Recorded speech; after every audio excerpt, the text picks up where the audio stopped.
দেশের মানুষের জন্য ইউরোপীয় ইউনিয়নভুক্ত দেশগুলোর ভিসা সেন্টার দিল্লি থেকে সরিয়ে ঢাকায় কিংবা প্রতিবেশী অন্য কোনো দেশে স্থানান্তরের অনুরোধ জানিয়েছেন অন্তর্বর্তী সরকারের প্রধান উপদেষ্টা ডক্টর মোহাম্মদ ইউনূস। দুপুরে ইইউ কূটনীতিকদের সাথে বৈঠকে এই অনুরোধ জানান তিনি। ডক্টর ইউনূস বলেন, ব্যাংকিং খাত ধ্বংস হয়ে গেলেও আবার ঘুরে দাঁড়াচ্ছে বাংলাদেশ। ইউরোপের দেশগুলো বাংলাদেশকে রাজনৈতিক, অর্থনৈতিক ও নৈতিক সমর্থন দেবে বলেও জানান প্রধান উপদেষ্টা। শ্রীলঙ্কা আবারও রপ্তানিতে শীর্ষে।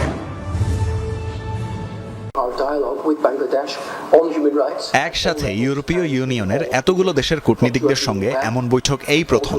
অন্তর্বর্তী সরকারের প্রধান উপদেষ্টার আহ্বানে সাড়া দিয়ে ইইউর দিল্লিস্থ মিশনের অনেকে ঢাকার এই বৈঠকে যোগ দিয়েছেন। দুপুর 12টায় প্রধান উপদেষ্টার কার্যালয়ে অনুষ্ঠিত বৈঠকে 19 সদস্যের প্রতিনিধি দলটির নেতৃত্বে ছিলেন বাংলাদেশে নিযুক্ত ইউরোপীয় ইউনিয়নের head of delegation Michael Miller. বৈঠকে বাংলাদেশ ও ইইউর সাথে দ্বিপাক্ষিক নানা ইস্যুতে কথা বলেন তারা। প্রধান উপদেষ্টা উপস্থিত রাষ্ট্রদূতদের বাংলাদেশিদের জন্য ভিসা সেন্টার সরিয়ে আনতে সহায়তা চান। এজন্য তার সরকার সব ধরনের সহযোগিতা দেবে বলেও জানান।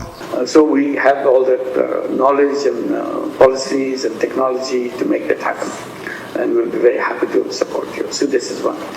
And on other issues, that we'll be very happy to provide the assistance that you need, and I'll tell my colleagues to follow it up.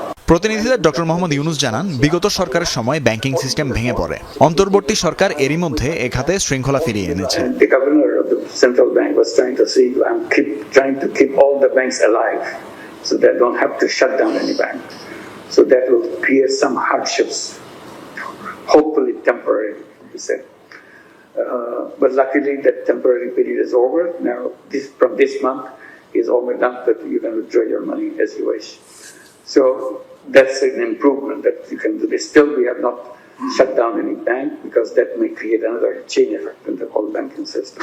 So the banks are functioning. EU প্রতিনিধিদের প্রধান উপদেষ্টা বলেন, বাংলাদেশ সম্পর্কে অপতথ্য ছড়ানো হচ্ছে। পাচার করা টাকা এ কাজে খরচ করছে পালিয়ে যাওয়া স্বৈরাচার। অপতথ্য ঠেকাতে তাই ইউরোপীয় ইউনিয়নের সহায়তা চান doctor Yunus. We had a campaign of misinformation, global campaign. It's a very powerful campaign. And we're struggling to cope with that. That Bangladesh is calm, Bangladesh is going ahead with this mission and so on. It's not the kind of image this campaign is trying to give us. And the fact that you came also a message that is not too bad for everybody to come here. So you came and you have a discussion here. So we are very happy with that.